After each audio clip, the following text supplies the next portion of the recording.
Hey guys, tonight we're heading back to the wind-lashed fjords and salt-scrubbed shores of Viking Scandinavia. You're not swinging a sword or charging into battle today. Nope. Instead, you'll be spending a full day in the soggy boots of a Viking fisherman. Spoiler, you probably won't survive this one either, but not from combat.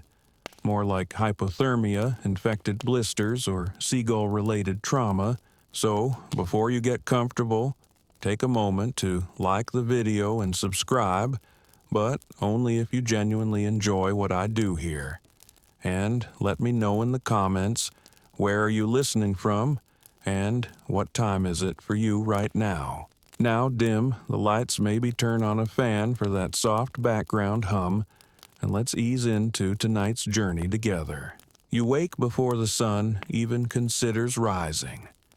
The hearth has long gone cold, and the only warmth in your wooden hut comes from your own breath misting faintly in the frozen air. The straw-stuffed bedding beneath you is damp again, and your tunic clings with the faint sour smell of old fish sweat and seawater. Welcome to the good life. A soft thump above your head reminds you the rafters leak when it snows. You shove off the hide blanket, swing your legs out, and wince as your bare feet find the icy-packed dirt floor. For a second, you just sit there, toes curling in protest, trying to muster the willpower of a man whose entire day hinges on not capsizing into the North Sea. Your wife's already up bundling kindling into the hearth with methodical clacks. She tosses you a glance that's more duty than affection. It's been a long winter after all, and you grumble a greeting. She doesn't answer. The fire's more important. You dress in stiff wool layers and leather tug-on boots still damp from yesterday's misadventures, and try not to gag as you wrap your fish skin cloak around your shoulders. It reeks. You reek. That's just life now. Breakfast is waiting on the table, a small slab of dried herring so chewy you could patch a hole in the roof with it, and a cup of thin ale. No mead this early, unless you want to fall overboard before the nets even hit the water. You gnaw in silence, eyes fixed on the frost creeping along the edges of the window shutter. Historians still argue whether Viking fishing families primarily ate their own catch or traded most of it away for grain and livestock. Either way, you don't have much choice. This morning it's fish again, with a side of fish. Outside, the village is quiet, except for the occasional lowing of a goat or a baby wailing from some other smoke-filled hut. You can just make out the cove through the trees' gray waves flickering under a sky that hasn't fully lightened. One of your fishing mates passes by the hut, already dragging a net behind him. You grunt a greeting and follow your joints creaking like warped boat planks. The wind bites at your ears, and you pull your hood tighter. As you walk, your hand brushes the small charm hanging from your neck, a carved fish hook bound in copper wire. A gift from your eldest daughter, now married off to a blacksmith 2 villages north. You whisper a short prayer to Njord, god of the sea, for safe waters and a good haul, not too greedy, not too lean. Reaching the shoreline, you spot the long, low curve of your boat. It's more canoe than ship or powered, flat-bottomed, patched with desperation. The others are already there, sleeves rolled, faces tight, with sleep and salted determination. A thin layer of frost clings to the hull. You and 2 others lean in to heave the boat down the stony slope toward the water. Your back twinges. One man slips on the ice and curses in Old Norse, still PG-13, but spicy enough for the gods to notice. The boat hits the shallows with a splash, and for a moment you allow yourself a breath of satisfaction.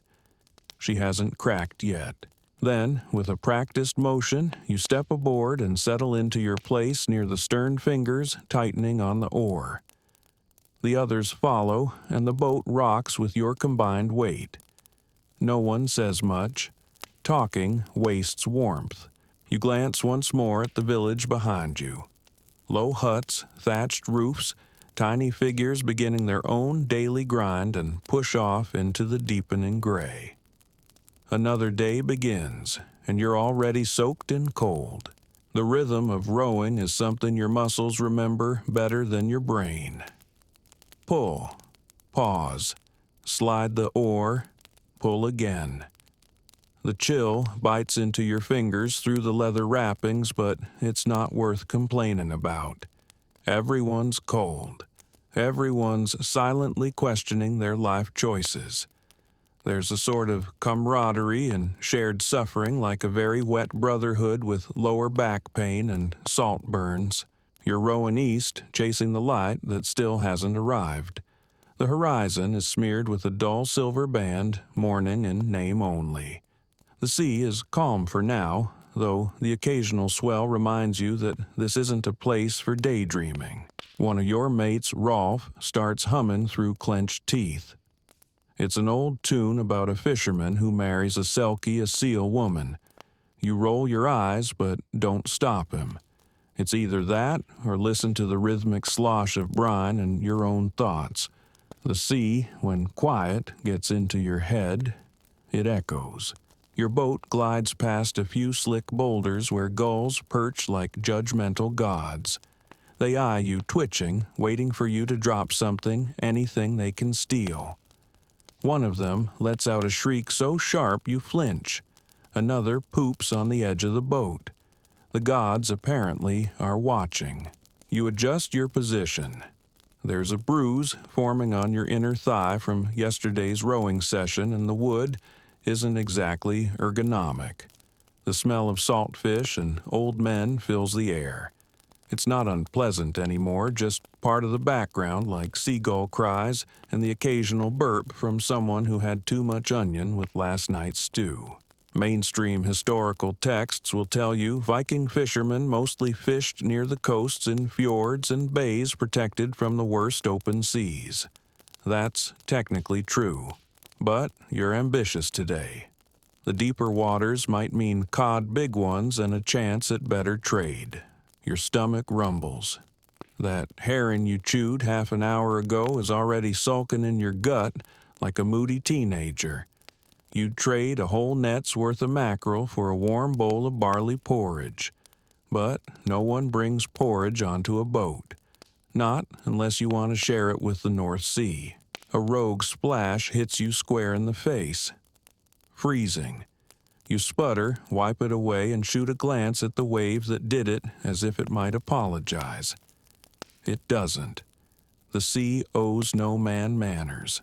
Rolf finishes his Selkie ballad and starts chewing on a strip of jerky.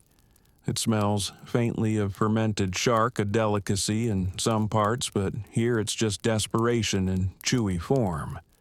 You politely decline when he offers some. You've bitten that bullet before. Never again. As the boat settles into its gliding rhythm, your eyes wander to the horizon. There, just barely visible through the morning mist, is the shape of another fishing boat. One of the neighbors. They must have left earlier, or maybe they never came back from yesterday. You squint. No frantic waving, no drifting wreckage. All's well. You think. The boat creaks beneath you, a sound you've grown to understand like language. It talks to you in moans and shudders. Today, it says, "Don't lean left. Not there. That's the patch we fixed with pine resin and crossed fingers." Historians still argue whether Viking fishing vessels were truly seaworthy enough for deep-sea expeditions, or if most of the hauls came from closer to shore. What they don't mention is how much of that seaworthiness depended on prayer-patched wood and very forgiving gods. The sky begins to lighten a shade or two. Not sunlight exactly, but a softer gray. It's enough to see your crewmates' faces more clearly, pale, pinched, wind-chapped. None of them speak. That's the rule until the first net goes out.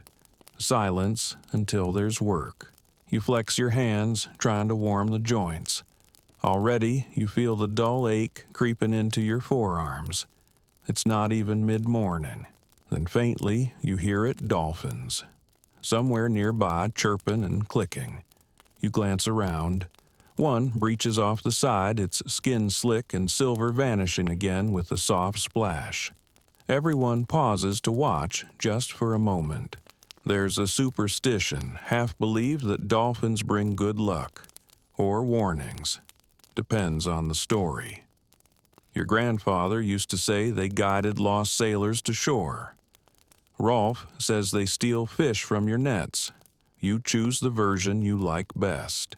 That's how it works out here. No dolphins ever guided you to safety, but you nod all the same. A quiet thank you to something that might be listening. Then the moment passes and the sea resumes its slow, tired breathing. You adjust your grip on the oar. There's still a long way to go. Your shoulders are already taut by the time you reach the spot, the one that looks no different from the thousands of other gray, choppy bits of ocean, but somehow always feels right. It's not marked by a buoy or a landmark, just memory, gut instinct, and a faintly superstitious sense of place passed down from your father. He called it the cod shelf, though you've never seen a shelf, and the cod aren't exactly queuing up to leap into the boat. The oars come up in unison with the lazy coordination of men who've done this together for years. The silence finally breaks. Boat feels heavier today, grunts Eric, the oldest among you, as he adjusts his seat and cracks his neck. Hope it's fish we bring back, not seaweed. Rolf snorts. I'd take seaweed over another rotten skate. Last week's catch nearly ended my marriage. You chuckle under your breath and reach for the nets, thick knotted and still slick from yesterday's drying. This is the moment the day pivots. Either the sea will provide or it'll send you back smelling like effort and failure. You drop the first net over the side carefully, unwinding it so it doesn't tangle. Each one is weighted with stone or bone hand-tied by your own wife or daughter. Historians believe women played a significant role in net-making and maintaining fishing gear, though the sagas rarely mention it, too busy praising warriors and kings to write a love letter to the humble net stitcher. The water slaps against the hull as you lower another line. You glance at the clouds, still holding for now. The sky has that clean, empty look that makes you uneasy. It's not calm, it's waiting. You sit back, watching the gentle bob of the net markers. This is the limbo period when there's nothing to do but wait, fidget, and think about everything else you'd rather be doing. Like lying on warm rocks, or eating something that doesn't crunch unexpectedly. Rolf pulls out a carved whalebone charm shaped like a fish and kisses it twice. You don't ask questions. Everyone's got their rituals. Remember when Bjorn tried using fermented goat liver as bait, Eric mutters. Caught nothing but flies. Caught a wife, too, Rolf adds with a grin. She never left. They laugh the kind of low, weary laughter that comes from knowing you'll be telling the same joke, this time next year. Maybe next decade. You lean over and check the ropes. Still taut. Still sinking. You imagine the darkness beneath the boat, cold, endless, swarming with fish that may or may not be interested in your soggy offering. A sudden splash nearby makes you jolt. Just a fish breaking the surface, or something chasing it. Either way, it disappears too fast to name. Mainstream scholars note that Viking fishermen often used hand lines or woven traps in shallower waters depending on the species they were after. But out here, it's nets or nothing. And unlike hand lines, nets give you the illusion of control, like you're clever enough to outwit the ocean. Historians still argue whether Viking fishing was a seasonal activity or truly year-round. Judging by the chill in your bones, you're inclined to believe the less romantic version they fished when they had to weather ice and frostbite be damned. You fiddle with a knot, tightening it where the damps made it stretch.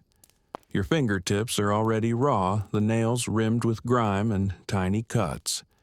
You suck a knuckle without thinking, then regret it. Tastes like anchovies and regret. Time drags out on the open water. You kill it by watching the birds. A few terns dive nearby, shrieking like banshees. That's a good sign. They follow fish, or at least something edible. You make a bet with yourself. If a bird lands on the prow, you'll catch 3 cod. If it poops on Rolf again, you're going home early.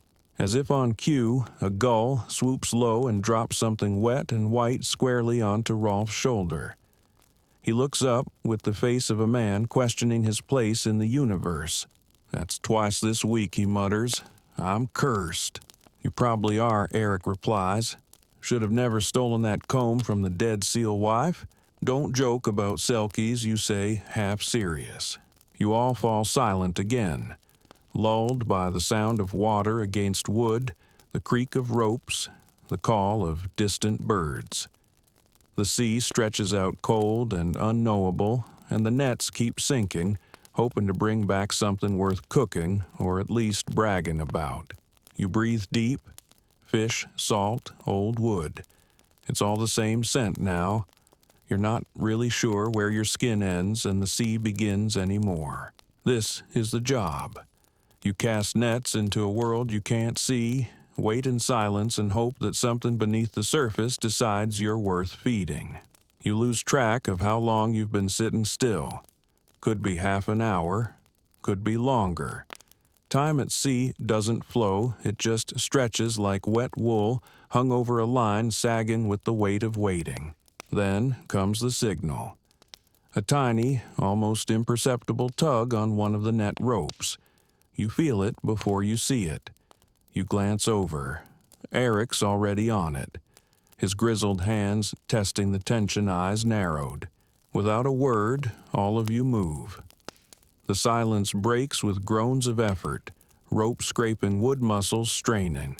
Pulling in a soaked net is like dragging a sea-soaked bedspread laced with small hopes. The weight means something, maybe fish, maybe seaweed, maybe yesterday's broken barrel of spoiled mead that floated off the dock. You brace your legs, lean back, and haul. Rolf grunts, using his whole body to pull. The net rises heavy and sluggish, shedding brine and thick globs. Something flickers beneath the surface, silver flashes that could mean cod, or just really disappointing herring. Then you see it 1, 2, maybe 5 fat, wriggling shapes trapped in the mesh. Not bad. Not great, but not bad. The boat lurches slightly as you shift the weight. The fish slap against the hull, slick and thrashing.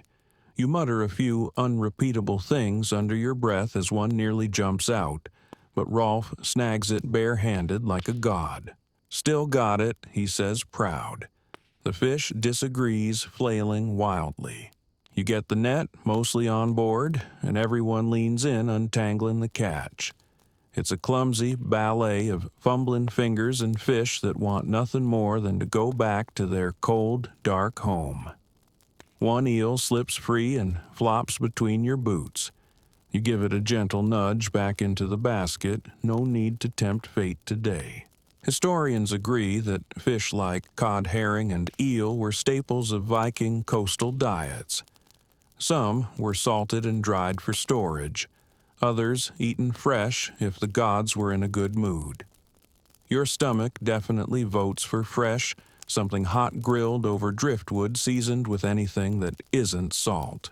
As you secure the net for the next round, the clouds shift. A pale shaft of light breaks through, painting the sea in silver streaks. For a moment, you just breathe it in. It's easy to forget how beautiful it can be out here when you're not freezing, aching, or swearing at birds. A seabird cries overhead. Not a gull this time, maybe a skua with its hooked beak and murder eyes. It circles lazily. You hold up a fish scrap and toss it skyward. The bird catches it mid-air. Show off. Eric scratches his beard. Sky's brightening fast. You look up. He's right. That early, eerie, flat gray is giving way to something brighter. The sea sparkles in patches now, but with light comes wind, and wind brings the question how long before it turns. You row a bit further out, muscles protesting. There's talk of trying one more net, maybe two. You reach the drop point and start setting the next one. It sinks faster than expected, maybe the current's stronger now. You note it. Mental map updated.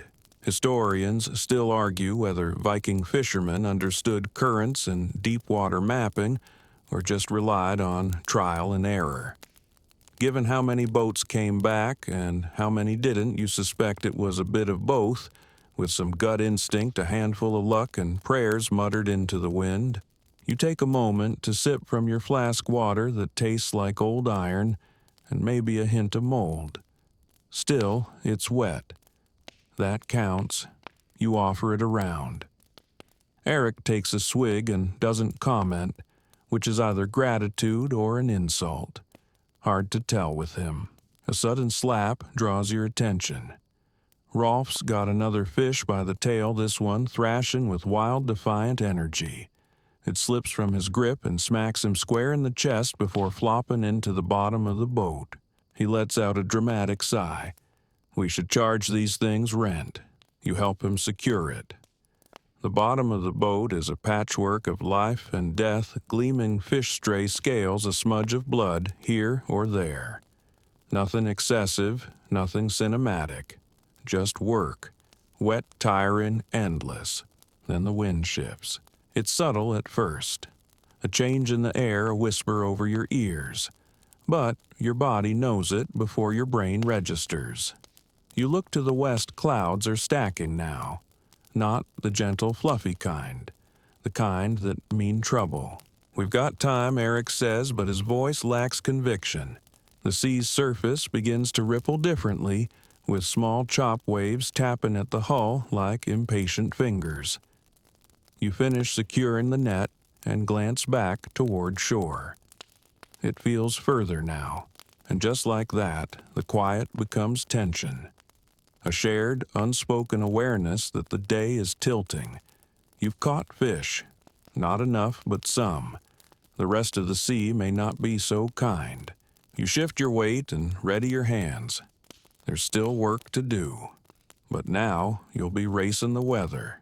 You grip the edge of the boat, fingers cold and stiff, eyes squinting into the wind that now dares to lift its voice. The sea, once docile, has begun to chatter. Not roaring yet, no, that would be too kind. Instead, it murmurs threats, curling small waves against the hull, as if reminding you, I can flip this whole day upside down if I feel like it. You glance toward the latest net you dropped. It hasn't been down long, but time is now an enemy, dressed in spray and sky. Eric's already checking the first rope. You know the look on his face. It's the same one your father had every time the clouds turned and the gulls flew inland. A blend of annoyance, acceptance, and something ancient fear dressed as pragmatism. The crew starts to haul again. The net's heavier this time, waterlogged beyond reason. You shift your weight to balance the boat as you pull, bracing your boots against the soaked boards. Rolf mutters under his breath, possibly a prayer, possibly a complaint. Maybe both. He believes the gods don't mind multitasking. You heave, and the net groans in reply, thick with resistance. It's stuck. You feel it in the rope, the way it bites differently, as though the sea has clamped down on it. You all freeze, then release. A wave of motion as the net suddenly gives, coming up fast, now splashing everyone as it surfaces in fits and starts. Inside, mostly seaweed. Thick green ropes of it tangled around one or two desperate-looking fish. Perfect, Rolf says flatly. Salad for supper. You let the sarcasm slide as you toss the seaweed back. Not all of it, though. Some of the tougher strands will be dried and twisted into cordage later. Historians note that coastal communities often repurposed everything they pulled from the sea, nothing wasted even if the catch wasn't exactly edible. But the wind's picking up now. A low whistle drifts through the air like the sound of a distant flute. You glance west. No sun anymore, just a swollen sky with edges smeared in storm gray. "Do we stay?" you ask quietly. Eric looks at the horizon, then at the half-filled baskets. He doesn't answer. Not immediately. Historians still argue whether Viking fishermen had a set rule for when to head back, or if it was more a matter of guts, glances, and gut feelings. Right now, yours is growling, possibly from hunger, more likely from dread. Another gust hits, sending cold spray over the bow. It's no longer a question. "Get the nets in. We're turning." The words hit like an order from the gods themselves, and everyone moves at once.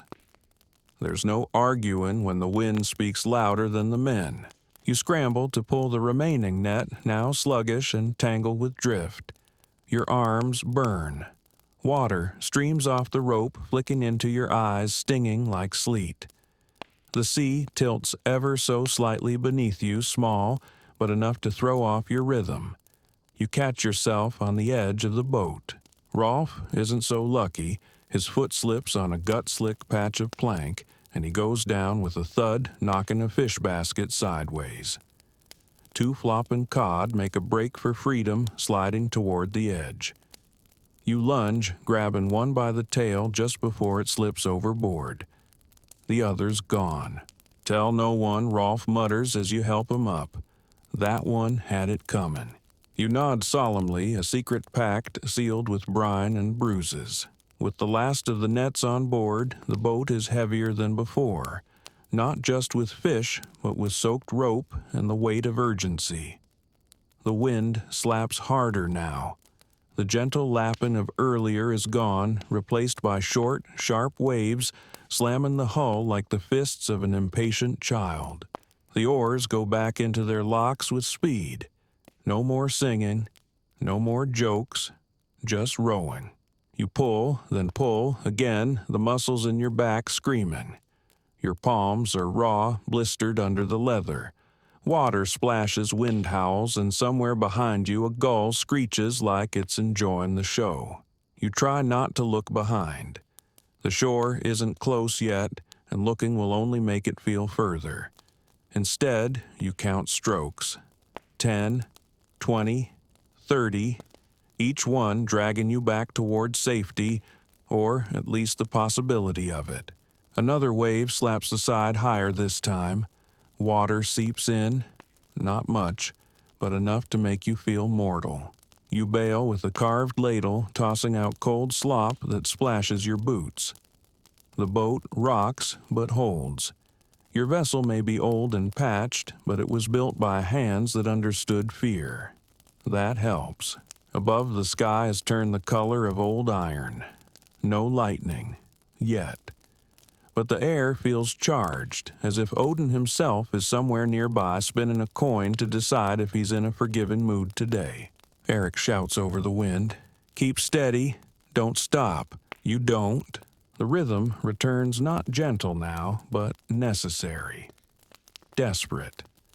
The boat lurches, creaks, but moves. The sea hasn't taken you yet.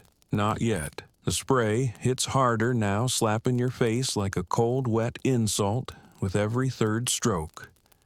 Your hands have stopped feeling like hands. Their claws now stiff numb, but still rowing. The kind of exhaustion you're feeling is bone deep. The kind that makes you forget you were ever warm. You glance at Eric. He's locked in, lips pressed, thin beard dripping like a sodden mop. Rolf, still sore from his fall, grits his teeth and rows like he's trying to outrun a debt. You pull harder, legs braced against the edge, back, curving with each motion. The waves don't wait. They slap the hull like they're testing it, asking, "How much more can you take?" The boat creaks in answer. It's been through worse. Probably, hopefully, You squint toward shore, trying to find your landmark, the crooked pine that leans like it's been listening to the wind too long. There. Barely a smudge now through the curtain of mist and spray, but it's still there. Left a bit, Eric shouts. You all adjust, shifting the oars, correcting your angle. The wind is dragging at you sideways like a mischievous spirit trying to nudge you toward the rocks. It's times like this you realize just how many things in Viking life wanted you dead. The cold, the sea, the sky, your dinner, that one angry sheep last autumn. Survival wasn't a guarantee. It was a negotiation. You row on, then something new. The wind stirs up more than water. A smell, sharp, bitter, unpleasant. It hits your nose and makes you gag. You know that stench. Rotting fish. No worse. You twist around and spotted a chunk of driftwood floating nearby. But not just wood. Tangled in it is a chunk of net. And something else. You don't say it aloud. No one does. But you know, some other crew wasn't as lucky. Historians still argue how often Viking fishermen were lost at sea. Some say it was rare coastal routes experienced hands decent boats. Others suggest many simply vanished and the sagas only remembered the heroes. This is a reminder. Rolf murmurs something under his breath, probably for Njord, maybe for the dead. You all look away and keep rowing. The wind slaps again, meaner this time. It rips your hood back, stings your ears, makes your eyes water. The sea answers with a spray that leaves salt on your tongue and ice in your beard. And then, just when your arms feel like wet rope and your will is hanging by a thread. Relief. The waves slacken. Not vanish, but ease like a bouncer realizing you're not worth the effort tonight. The sky doesn't clear, but it brightens slightly. A pocket of calm. You all breathe. Just a little. And that's when the knot fight begins. The rear net, a smaller one used to trail for strays, has snagged. You notice it as the boat begins to list oddly. Rolf curses. Eric steadies the tiller. You crawl toward the back, clutching the edge boot skidding on fish guts and salt. The rope is pulled taut, twisted around itself like a drunken serpent. You dig in. Wet fingers, slippery knots. It's like wrestling a wet dog with delusions of grandeur. Who tied this, you mutter? Your wife Rolf answers. So maybe be polite. You say nothing, just work the knot. The boat shifts again. The wind isn't done yet. A splash against your back makes you flinch, but you keep going. The knot loosens, then tightens again. Classic. Maybe ask it nicely, Eric says. You grunt. Eventually, with one last twist and a full-body pull, the knot slips free. You nearly fall backward, but catch yourself. Small victory. You allow a weak smile. The net mostly empty. One disgruntled-looking crab. You toss it into the basket like a prize. You return to your seat, soaked stinking, but slightly proud. Even at sea on the brink of a storm, small wins matter. Historians have found traces of seaweed and even crab shells in Viking midden heaps, suggesting that even the scraps were considered worth the effort. Waste not or starve later. You settle in again, wrapping your sore fingers around the oar. The shoreline's closer now. You can see the rock you all call the Troll's Tooth, jagged black, always foaming with waves. Home in its own grumpy way. A gull wheels overhead, trailing your boat like a suspicious neighbor. It caws once, loudly, then vanishes inland. Maybe it knows something. You don't stop to ask. You just row, steady, focused. The worst might be over, or it might not. Either way, you're heading in, and the crab's coming with you. By the time your boots crunch onto the gravelly beach, your legs feel like someone replaced your muscles with soggy bread. You step out of the boat awkwardly, every joint rebelling spine humming with overuse. You glance back at the sea, still gray, still brooding, but momentarily calm, like a bear pretending to nap with one eye open. The boat thuds into the sand with a tired sigh. Rolf flops onto a nearby log arms, dangling like seaweed. "If I die right here," he says, "just bury me in fish guts and set me afloat. Save everyone the trouble." You don't answer. You're too focused on the real problem at hand, food. The dried herring from breakfast is a distant, unpleasant memory. Your stomach sounds like it's chewing on itself, and everything you own, including your own skin, smells like a fermented fish barrel. You and the others begin unloading the catch. It's not a bounty, but it's not bad either. Caught a few eels at one crab who now sits defiantly at the top of the basket like he owns the place. You're weirdly proud of him. Nearby, a couple of children come skittering down from the huts, wide-eyed and hopeful. One girl points at the crab. "Can I keep it?" Rolf shrugs. "If it bots you, you deserved it." You hoist the baskets one by one toward the edge of the village where the stones flatten into the muddy patch unofficially known as the gutting yard. This is where fish meet knives and guts meet ground. Your job's not over just because you're back on land. Historians say Viking fishers gutted and cleaned their catch immediately after returning, especially in warmer months, to avoid spoilage. In winter, the cold buys you some time. Not much, though, and certainly not enough to go lie down. You kneel beside the gutting board, little more than a stained flat plank with years of stories embedded in its surface, and pick up a knife. It's dull. Of course it is. Every knife is dull when your hands shake. Rolf starts on an eel. Eric opens the first cod with a practiced slice. The smell is immediate and not entirely awful, fishy, yes, but also earthy and clean in a weird way, like something primal being revealed. You cut into the belly of your own catch fingers, deftly finding the line and pull. Guts spill out like reluctant secrets. A gull immediately lands nearby. You toss the waste toward it, and it dives in like you just served a 5-course banquet. You ever wonder if the birds are smarter than us, you ask? No, Eric says, because they don't have to pay taxes. It's a fair point. Kind of. As you gut fish after fish, you find your mind slipping. The repetition becomes rhythm. Slice, pull, toss. Rinse the knife in a bucket. Repeat. You barely notice when your hands go red from cold. You only notice when they stop shaking. One fish has something odd in its stomach, bits of shell, and what looks like a scrap of cloth. Rolf leans in. "That one's eaten better than we have." You laugh, but not loudly. You're too tired for real humor now. Still, the jokes help. They always do. Historians still argue whether Viking fishermen brought their catch back to central markets or bartered within their own small communities. For villages like yours, it's a little of both. Some fish goes to your family, some to the blacksmith, some to the chieftain's house, and some to that one fishwife who drives the hardest bargain in 3 fjords.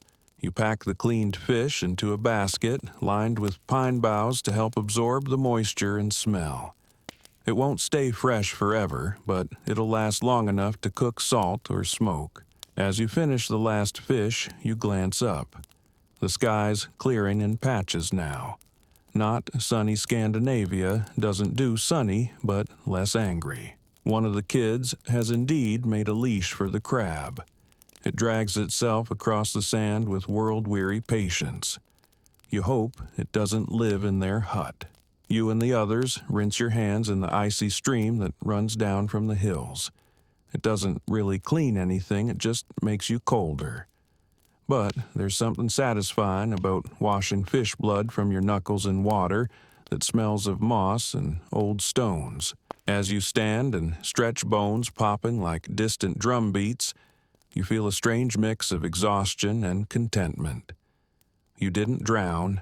You caught something. You fed the gulls. You avoided Rolf's eel humor turning into poetry. That's a win. The basket on your shoulder is heavy. It digs into your collarbone. But it smells better now. Less like wet death, more like tomorrow's stew. And maybe you'll sleep better tonight. You trudge back toward your longhouse, the fish basket balanced on one shoulder, the weight pulling your spine into a gentle curve that says, I am too old for this, even if you're only 30. Viking years are like dog years. If you've lived past 20 without losing a toe or an eye, you're already ahead. Your boots squish softly against the damp earth path. The scent of fish clings to you like a second skin. People give you a wide berth, not out of disrespect, but out of common sense. Nobody wants to be downwind of a fisherman in spring. Your longhouse sits where the land starts to rise just enough to keep it out of flood reach. The roof is thatched, patched with seaweed in places, and smells faintly of goat hair and wet ash. Smoke curls from the vent hole, promising heat, or at least the illusion of it. Inside, the warmth hits you like a soft wall fire in the hearth stew bubbling in a clay pot, and your youngest son snoring face down on a fur mat with a wooden fish toy clutched in one hand. You set the basket down and feel your knees thank you with a little shake. Your wife nods at you but doesn't say much. She's ladling stew.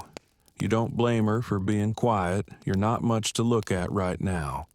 Your beard's a tangle, your hands are nicked and raw, and you're pretty sure you smell like a swamp that tried to cook itself. She lifts a wooden bowl your way. You take it like it's made of gold. It's turnip and barley stew tonight with a hint of salt, and what may once have been fish stock. No chunks of meat, but it's hot, and your stomach doesn't care about details. Historians note that Viking meals were simple, built around what was available, not what was ideal. Root vegetables, salted meat or fish, a flatbread if you were lucky, fresh greens, only when the snow gave up, which wasn't often. You sit on a low bench and begin to eat slowly. The heat spreads through your chest. Your fingers thaw just enough to curl around the bowl properly. Every bite is like being hugged by something edible. Your wife pulls a stool close and begins sorting the fish. She works fast, knows how to spot the best ones for drying, which can be saved for trading and which are good enough for tonight's second meal. She tuts softly at the crab. You shrug. He earned his place. Outside, the village begins to shift from afternoon to evening mode. Kids yell, doors creak, someone starts chopping wood at the edge of the forest, and somewhere a dog barks once, then changes its mind. You lean back slightly. Just a moment, just to let the stew settle. Then comes the voice. Caught anything worth bragging about? You glance up. It's Gunner, the blacksmith, leaning in your doorway like he owns the place. He always smells faintly of smoke and iron and pride. You raise your eyebrows. I caught silence, you say. More valuable than your gossip. He chuckles and walks in anyway, dropping onto a stool uninvited. Need a few fish for my old mum. I'll trade you a file, or a cracked spearhead I haven't had time to fix. You consider it. A file's useful, but a favor from Gunner is better. You owe me a knife sharpening. This one nearly turned gutting into surgery. He nods. Done. Your wife tosses a fish into his satchel without a word. Bargain sealed. Historians still argue whether Viking bartering was formalized with ritual or more casual familial. From what you've seen, it's mostly who owes who, what, how badly, and how much ale was involved last time. Gunner heads off already, muttering about someone's axe needing attention. You hear his boots fade down the path. You take another sip of stew. You glance toward your wife. How many fish do we keep? 3 for us, rest to smoke. You nod. Smoked fish last longer. If the weather holds, you can dry them on racks near the edge of the woods. If not, they'll hang above the hearth until they smell like the inside of a sock, but edible. Your daughter enters next, all gangly legs and wind-reddened cheeks. She eyes the crab. Can we keep him? He's already got a name, you mutter. Rolf Jr. She grins and scoops it into a small bucket. You lean back again, this time properly, and exhale. Your body aches, your head buzzes, but your house is warm, the stew is hot, and your feet are off the floor. You've earned a few minutes before the next chore. You awaken from your impromptu nap to the sound of arguing geese. The sun has dipped below the ridge, painting the sky in dull purples and exhausted gold. Shadows stretch long across the dirt paths between houses, and the air has cooled again, sharp but not biting. Your back reminds you it disapproves of sleeping upright on a bench. You groan softly and stretch until something in your spine pops. A little victory. Outside, your wife is already hanging fish over the smoke racks. You follow her out barefoot, now your toes curling instinctively against the cold, packed earth. The smell of wood smoke and wet pine drifts on the breeze. You nod to a neighbor who's wrestling with a stubborn goat and silently losing.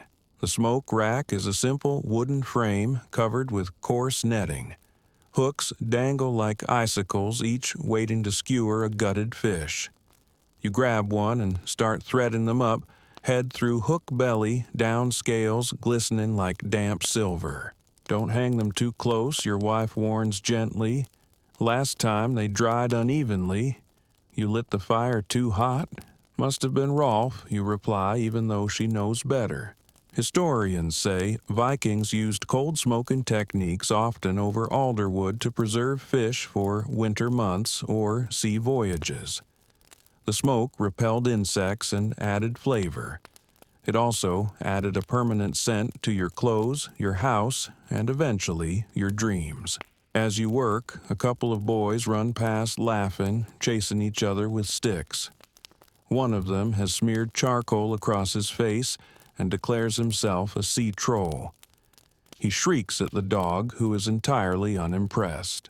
Behind them, Eric walks past with a bundle of firewood and a bandage wrapped lazily around one hand. You raise an eyebrow.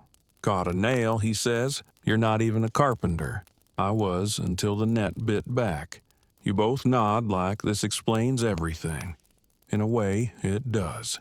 One fish slips from your hand and lands with a soggy plop in the ash. You pick it up and wipe it on your tunic. Good enough. Probably. Your wife eyes you. We're not feeding that one to guests. No guests, no problem. You finish hanging the last fish and glance at the sky. The clouds are thinning stars beginning to peek through like nosy children at a curtain. One of them blinks, then vanishes. A shooting star, or maybe just a sky god dropping his torch. You head back inside to find the crab, Rolf Jr., now living in a bucket filled with seawater and seaweed. Your daughter has given him a stick to play with. He ignores it. You feel a certain kinship. Dinner is fish stew. Again. Slightly different fish, slightly different broth. Still hot, still welcome. You all eat around the hearth, the glow painting your faces in flickers. No one talks much, but not in a bad way. It's the kind of silence that wraps around you like a thick wool cloak. A silence earned by sore muscles, full bellies, and the knowledge that for once, nothing is on fire. Your daughter pokes the crab. He pokes back. Rolf Jr. is adapting. After the meal, you sit outside for a bit, wrapped in a blanket that smells like old wood smoke and childhood winters. You sharpen your knife slowly, the scrape of stone against steel, rhythmic and steady. You know you'll need it again tomorrow, and the day after that. Historians still argue whether Viking communities valued fishermen as highly as warriors or craftsmen. The sagas tell of raids and kings, but not many poems honor a man who smelled like fish and came home tired. Still, someone had to feed the raiders, and someone had to catch the cod. You glance around the village. Smoke rises from chimneys. Dogs bark softly. A woman sings to a baby somewhere nearby a slow lullaby in a language older than the stones. The stars are out in full now. They don't glitter here, too proud for that. They gleam, like steel points on a black velvet shield. You stand slowly and head inside. One last check on the fish, one last pat for your daughter's head, one last glance toward the door. Then the furs call you. You lie down, muscles aching in that oddly pleasant way that says, you did something today. You survived. And just before you drift off, you swear you hear a soft scratching sound from the crab bucket. Probably dreaming. You wake to the faint sound of rain. Not a storm, not yet, just the gentle patter of water tapping the roof, like a friendly reminder that spring in the north is never quite finished being winter. You lie still for a moment, cocooned in warmth, listening. Your daughter breathes softly beside the hearth. Your wife is already up. The fire crackles. The bucket housing Rolf Jr. is suspiciously quiet. You sit up, stretch, and immediately regret it. Your shoulders protest. Your thighs ache. Your neck pops with a sound like a tiny bone flute. Still, you're alive. Still warm. That's enough for now. Outside, the village is slower today. The rain has softened everything. No shouting, no chasing goats. Just the sounds of boots squelching in mud, quiet voices carrying through damp air, and the occasional thump of a door being wedged shut against a breeze that smells like wet moss and wood smoke. You step outside and breathe it in. The sky's a soft bruise of gray, but it's not angry. Just tired. Like you.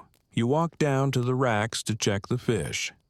The smoke from the low-burning alderwood fire curls around your legs. A good sign. If it rises too fast, it means the wood's burning hot and the fish will cook not dry. If it hangs low like this, it's just right. You inspect one of the cod. Firm. Glistening with just enough oil to look smug. You nod to yourself. Historians agree that fish preserved this way could last weeks, even months. Salted, smoked, or dried, they were packed into barrels wrapped in cloth, traded inland, or stored for winter when even the bravest fishermen stayed close to shore. Some scholars even suspect that Viking crews relied more on fish protein than meat, while traveling easier to carry, harder to spoil. As you're turning the fish, a boy from the neighboring house appears clutching a pot. My ma says if you have too many eels, she'll trade for berries. You consider. You do have too many eels. You always have too many eels. Deal, you say. Bring the berries first. He runs off like you've offered him treasure. You spend the next hour fiddling with nets. Some need mending. You sit under the overhang near your house and work a bone needle through thick twine. It's tedious, but oddly calming. Every knot is a promise. Every repair a reason not to drown tomorrow. You remember your grandfather showing you how. Big hands, calloused fingers, a voice like gravel. You take care of the net, he said, and the sea might take care of you. Might. Never a guarantee, just a possibility. As the rain continues, your wife calls you inside to help prepare lunch. Today, it's flatbread and fried fish scraps, what didn't make the cut for smoking. You sit on the low stool legs, tucked, turning each piece on a wide iron pan. The smell fills the house crisp, fatty rich with promise. Your daughter feeds Rolf Jr. a scrap. He ignores it. You're starting to think he's plotting something. As you eat, the mood shifts slightly, less weary, more content. You talk about next week's fishing schedule, who still owes you herring, and whether the new thatch will hold once the big rains come. Domestic talk, survival talk, life as it happens. After lunch, you and a few others gather near the hall. Rolf, Eric, and a few younger lads. A trader has arrived, small boat, slick hair, smug grin. He's offering salt needles and a few bars of soap that smell aggressively floral. He eyes your fish racks. You sell. You nod, but slowly. Depends on the price. Bartering begins. Rolf haggles over salt. Eric trades for beeswax, and one of the lads gets scammed into buying a lucky rock. He looks proud. You say nothing. You give up 4 cod and 2 smoked eels. In return, you get a small sack of barley, some onions, and a rather nice pair of wool socks. Historians still debate whether Viking trading was purely transactional or woven with ritual and reputation. From what you've seen, it's both. Give too little, you're mocked. Take too much, you're cursed. Stay in the middle, and you're remembered as fair. As the trader pushes off, the rain lightens. A sliver of light breaks through the clouds. You and Rolf sit on a log chewing strips of dried fish like old dogs. You ever think about quitting, he asks. Every day. He nods. Me too. You both smile and say nothing else. The sea is still there, just beyond the trees. Waiting. Watching. It doesn't care if you're tired. It doesn't care if you had a good day or a bad one. It will be there tomorrow, and you will go out again. Because that's the deal. You fish, you freeze, you come home, you sleep. Then you do it all over again. It's nearing dusk again, and the clouds have mostly retreated, leaving behind streaks of soft orange and weathered gold in the sky. The sea, visible through the trees, looks oddly serene now, flat as a mirror, pretending it never tried to eat you alive just yesterday. You sit by the smoke rack, feeding the fire with slow-burning alder chips, watching the smoke curl upward into the cooling air. The fish are drying well. A few still glisten, but most have begun to firm curling just slightly at the edges, like they're pulling tight for the long storage months ahead. You check each one carefully. Too close to the flame and it'll blister. Too far and it'll rot. There's a balance to it like everything else in your life. The sea takes. You measure. You give.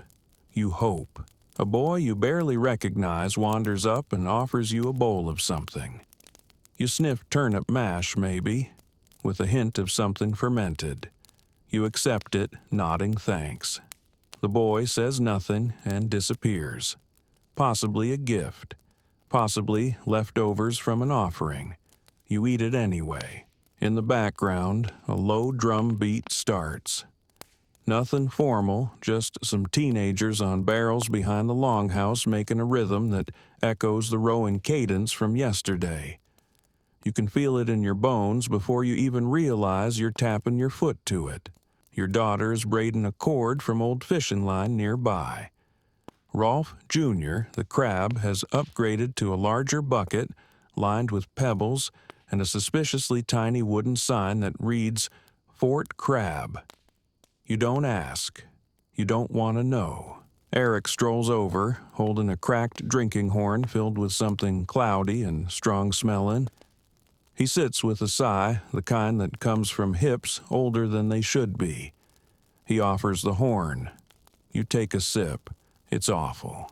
Sharp and earthy with a finish like moldy apples and regret. You nod appreciatively. This year's batch, Eric says proudly. You hand it back without comment. No need to crush a man's dreams. Historians note that Viking fishermen often fermented berries roots or leftover grain to make crude alcoholic drinks. Not for the flavor, for the effect. And after a week like yours, the effect is welcome. The sky continues to dim, stars slowly pricking through the growing dark. The first few, then dozens until the sky is full. You never realized how comforting it is to recognize the same constellations year after year. There's something eternal about them in a life where not much is.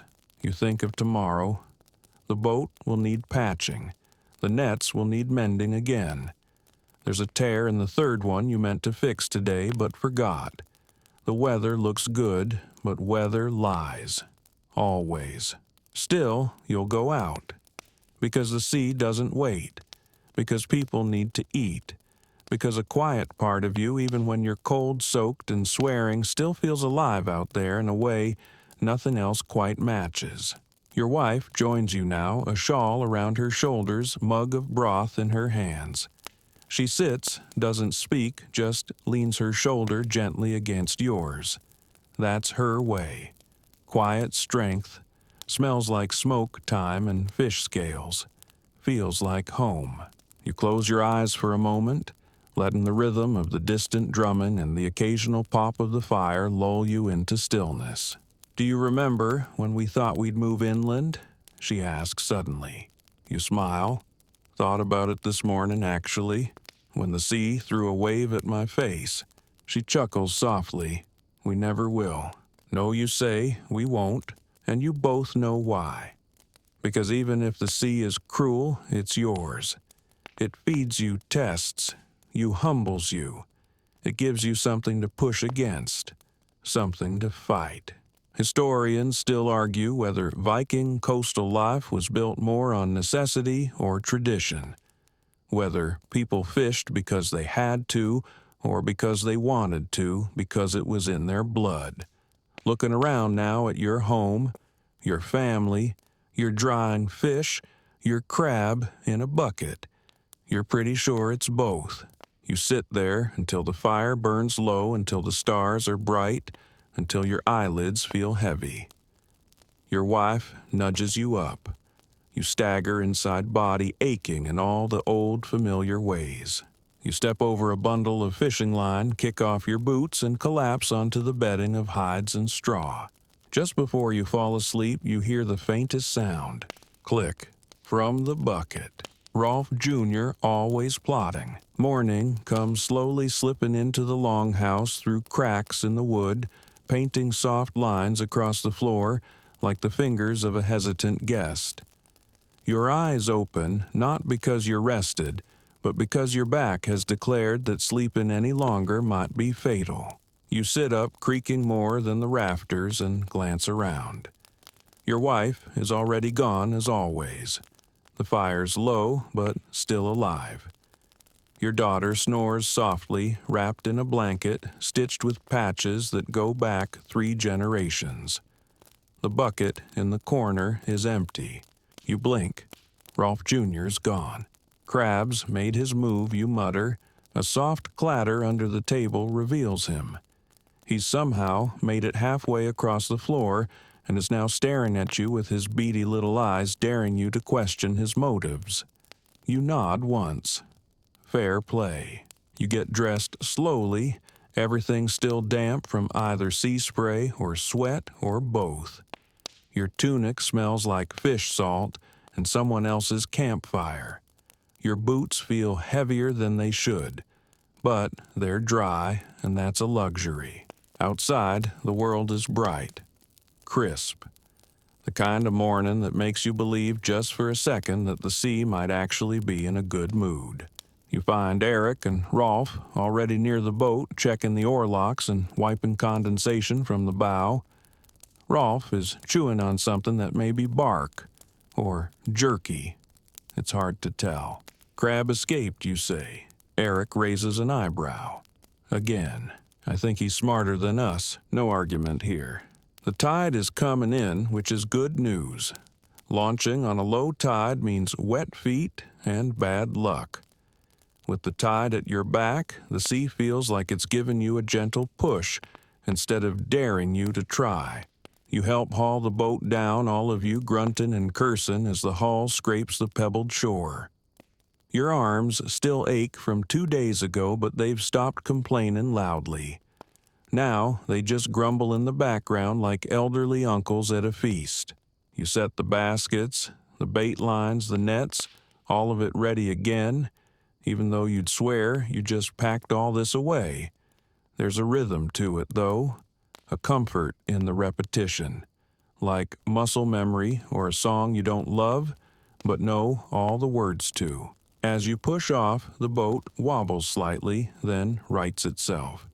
The sea laps gently at the sides as if saying, "Let's see how long you last today." You row. The gulls cry above, less aggressive now, but still hopeful. You toss them a scrap of yesterday's breakfast, and they descend like hairy angels with knives for feet. The deeper you go, the more the land fades behind you. The village becomes a smudge, the cliffs a memory. Out here, it's just you, the boat, the sea, and the quiet voices in your head that won't stop listing all the things you forgot to do. One of the nets tangles. Again.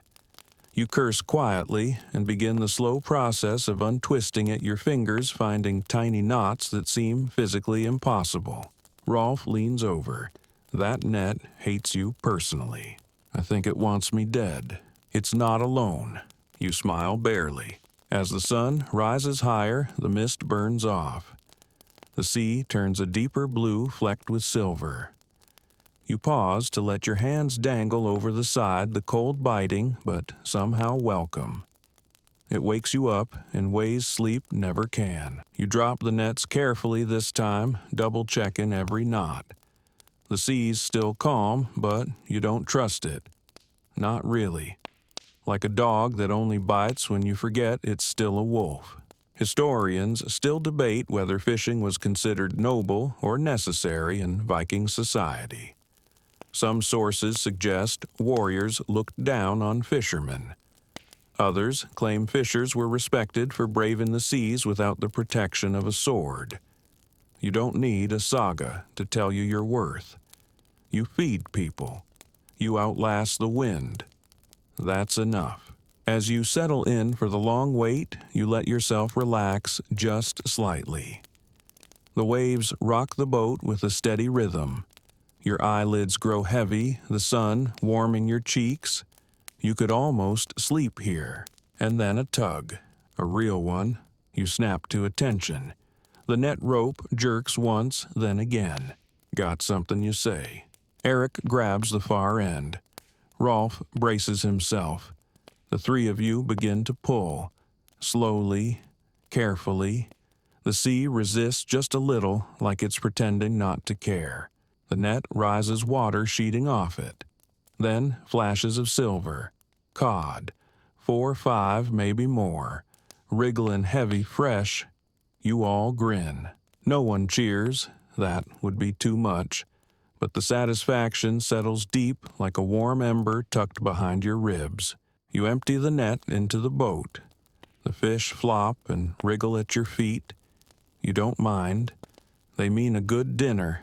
A good trade, a good story, maybe even a good day. You're dripping with sweat seawater and something suspiciously slimy by the time the last fish flops into the basket. Your arms are burning, your hands are nicked and raw, and the sun has taken on that high judgmental glare it saves just for people stuck on boats. But the basket is full. It's not a miracle haul, but it's solid enough to feed your family, enough to barter, maybe even enough to dry a few for the coming weeks. You lean back, letting the ache in your spine settle into something dull and familiar. Rolf wipes his brow and mutters a short thanks to Njord, or maybe to his own sheer luck. Eric just exhales long and low, like a man letting go of a week's worth of tension in one breath. For a moment, you all sit there bobbing on the sea, listening to the creak of wood, the call of gulls, and the deep, slow breathing of the ocean. The kind of silence that says, "You've earned this." Then, as always, someone ruins it. "Bet I can gut more fish than you in an hour," Rolf says, flashing a grin. You snort. "Bet you can't even count that high." "Gentlemen," Eric says, voice dry as sand, "if you're going to compete, please do it after we're on land. I'd hate to see a fish fight capsize us." You roll your eyes and reach for the oars. The boat groans under the added weight, but she holds steady.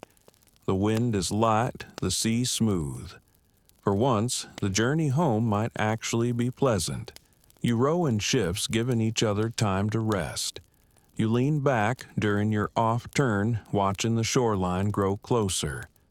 The crooked pine tree stands tall as ever, its trunk bent by decades of wind and salt air. Behind it, the village sits in its usual quiet sprawl, smoke curling from chimneys, dogs wandering the paths like lazy sentries.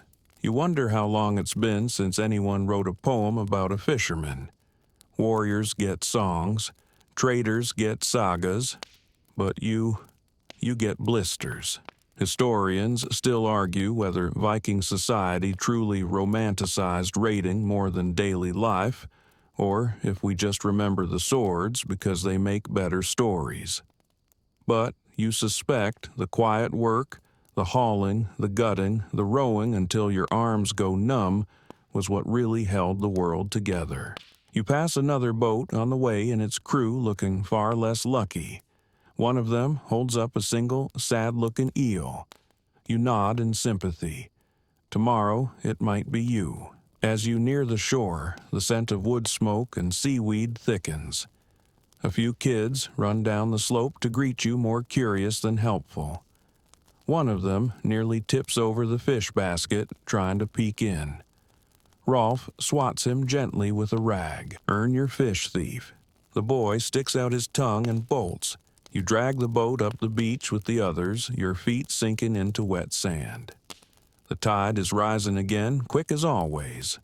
You lift the basket muscles, screaming in protest, and stagger toward the gutting yard. Your wife meets you halfway. She eyes the haul, then gives you a quiet nod, equal parts approval, and don't drop that on the dog. The gutting board is waiting still stained from yesterday. You pull your knife from its sheath and begin. Slice, pull, flick. The fish open like books you've read 100 times, predictable, messy, necessary. As you work, Rolf starts humming a song about a fisherman who fell in love with a selkie and lost his soul. Again, you consider throwing a fish head at him. Maybe later. Your daughter shows up carrying a fresh bucket of seawater and a look of mild amusement. She points at your hands. "You're getting slower," she teases. "You want faster fish, gut them yourself." She wrinkles her nose. "No thanks." The sun sinks lower, throwing long shadows across the yard.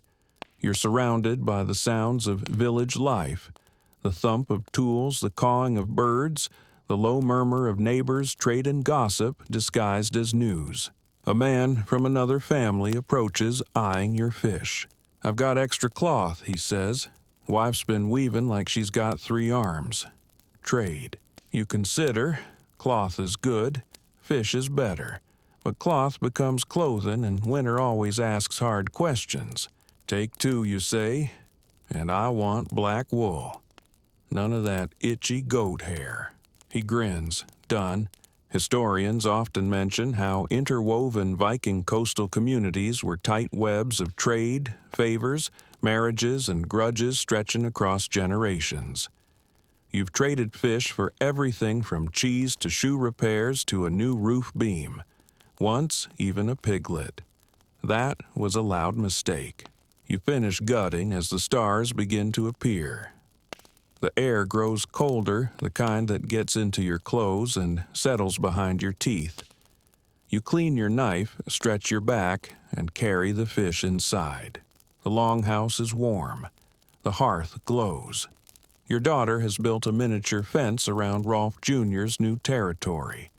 He appears unimpressed, but contained. Your wife hands you a bowl. Stew again. You don't ask what kind. You eat. You rest, and you feel it again, that dull ache that earned fatigue, that strange, stubborn pride that says you lived another day by the sea. You gave nothing you didn't take, and you took only what you had to. It's not a saga, but it's enough. The fire has burned low, casting soft orange flickers across the beams overhead. You lie on your side belly, full of stew and fingers stained with fish oil, staring at the dance of light on the thatched roof. Your daughter is asleep in the corner, one foot sticking out from beneath her blanket like a tiny flag of rebellion. Rolf Jr. is scratching faintly at the edge of his bucket fortress. Your wife snores, quiet, steady, reliable. You should sleep. You try. But your mind is still out there somewhere just beyond the shoreline. Still bobbing in a boat, still checking the nets, still counting fish that may or may not be real. Eventually, you rise. You pull on your cloak soft with age and smoke and step outside into the night. The village is hushed now, blanketed in the kind of quiet that only comes when everyone is too tired to dream loud. A dog lifts its head as you pass, then sets it back down uninterested. A goat bleats once in its sleep, startled by nothing. You walk past the longhouse, the racks, the gut stones all shining silver in the moonlight. You reach the shore and sit on the same log where you sometimes smoke your pipe, though you didn't bring it tonight. No fire, just moon, sea, and silence. The water is calm again. The sea has moods, and tonight she's playing nice. For now. You watch as the waves roll in gently, each one breaking in soft whispers. The kind of tide that lulls you, makes you forget she ever tried to drown you. You pick up a small flat stone and toss it. It skips twice, then sinks. You feel no need to count. There's comfort in this silence. This space between exhaustion and peace, between duty and rest. Historians still argue whether Viking fishermen considered their work holy or simply work. There are no temples here, no rune stones etched with your name.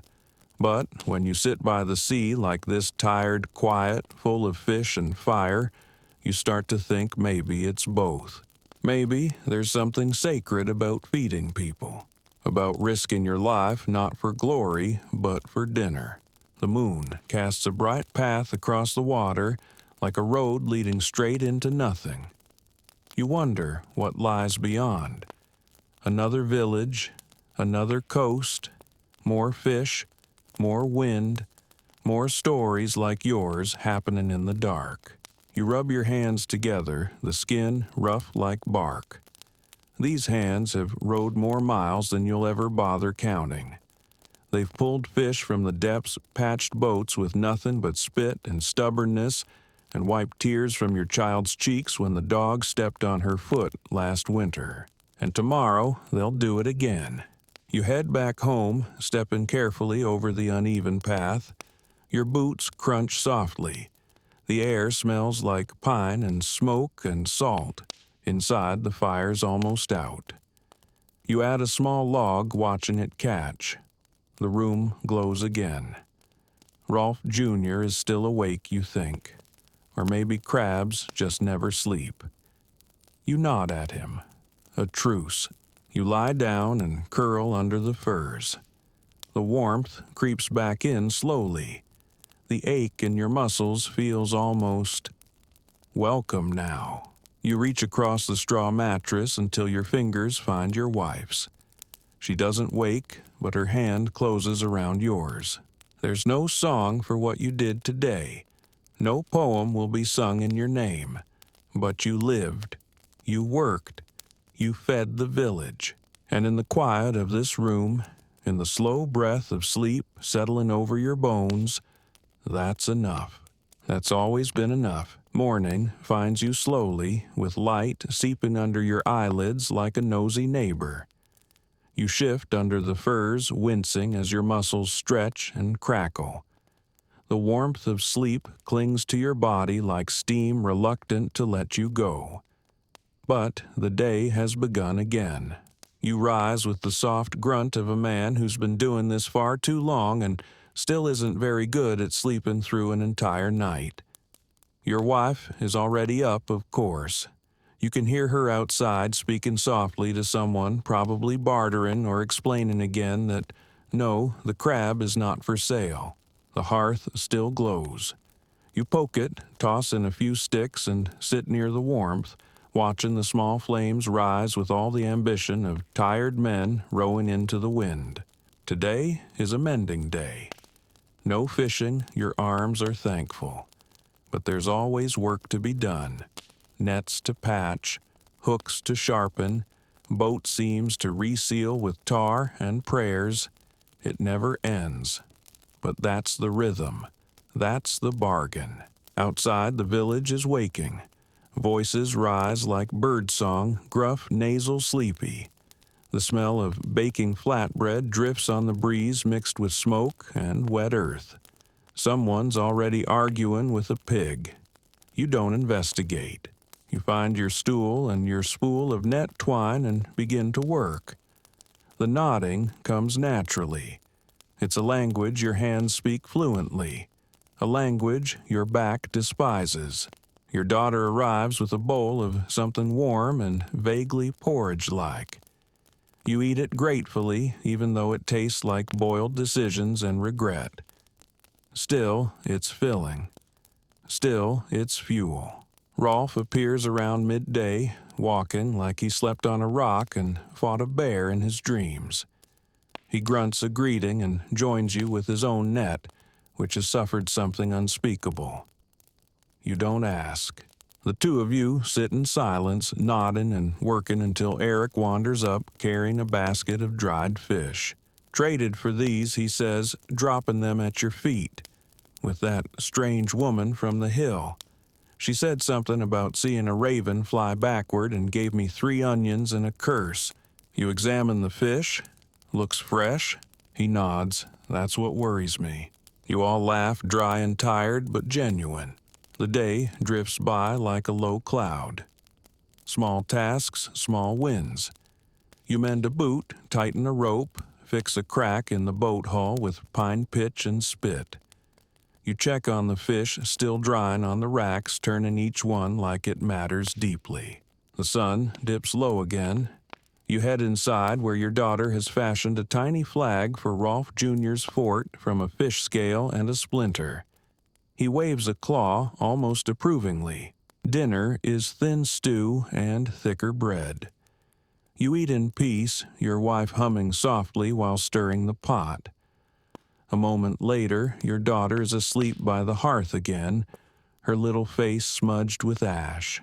You step outside for one last breath of cool air before sleep.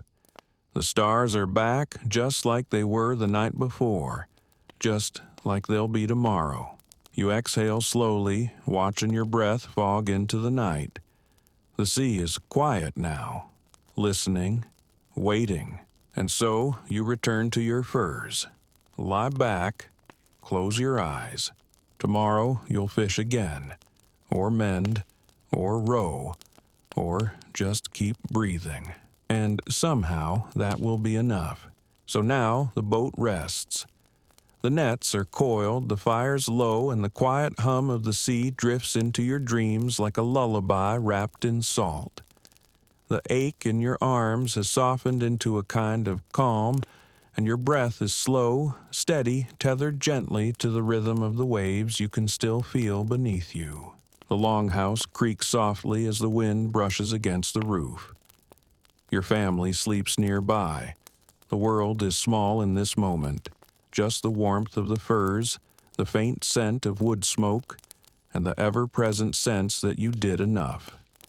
Not everything, not perfectly, but enough. And as the stars watch silently overhead, the sea breathes with you.